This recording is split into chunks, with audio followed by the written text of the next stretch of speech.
سیدہ ام عمارہ رضی اللہ تعالیٰ عنہ، سیدہ ام عمارہ رضی اللہ تعالیٰ عنہ نسیبہ بنت کعب ان کا نام تھا، اور خزرج قبیلے کے ساتھ ان کا تعلق ہے۔ انصاریہ تھیں، پکی مسلمان تھی، سچی مسلمان عورت تھی، جنگ احد میں شریک ہوئیں، مسلمانوں کی تیمارداری کرتی تھی، اور جب جنگ سخت ہوئی، پیارے نبی کریم صلی اللہ علیہ وآلہ وسلم کے گرد کفار نے گھیرا تنگ کیا، تو یہ لڑنے کے لیے تیار ہو گئیں، اور انہوں نے ایک کافر کو قتل بھی کیا۔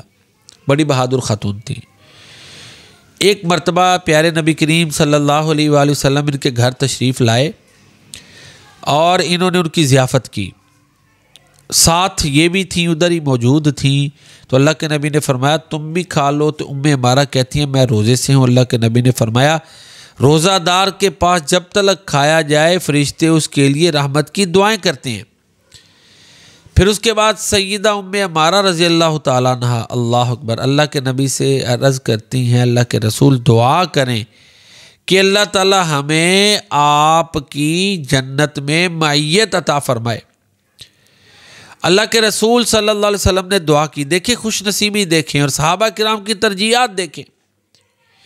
پھر آپ نے دعا کی کہ یا اللہ اس ام عمارہ کو، اس کے خامد اور بیٹوں کو جنت میں میرا ساتھ عطا فرما۔ اور آگے دیکھیں، اس کے بعد ام عمارہ رضی اللہ تعالیٰ عنہ یہ کہا کرتی تھیں کہ اب دنیا کی مصیبتیں مجھ پر آ جائیں مجھے کوئی پرواہ نہیں، یعنی اب میں اللہ سے کچھ نہیں مانگوں گی، کیونکہ مجھے جنت میں میرے نبی کا ساتھ مل گیا۔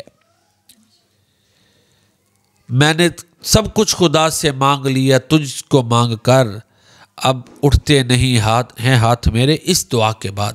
تو یہ ام عمارہ رضی اللہ تعالیٰ عنہ کا عقیدہ تھا۔ صحابہ کرام کا ذہن دیکھ لیں، محبت کا انداز دیکھیں کہ دنیا میں بھی اللہ کے نبی کا ساتھ مانگتے تھے، آخرت میں بھی مانگتے تھے، اور یہ سب سے اہم چیز ہے۔ اللہ تعالیٰ ہمیں صحابہ اور صحابیات کے طریقے پر چلنے کی توفیق عطا فرمائے، آمین یا رب العالمین۔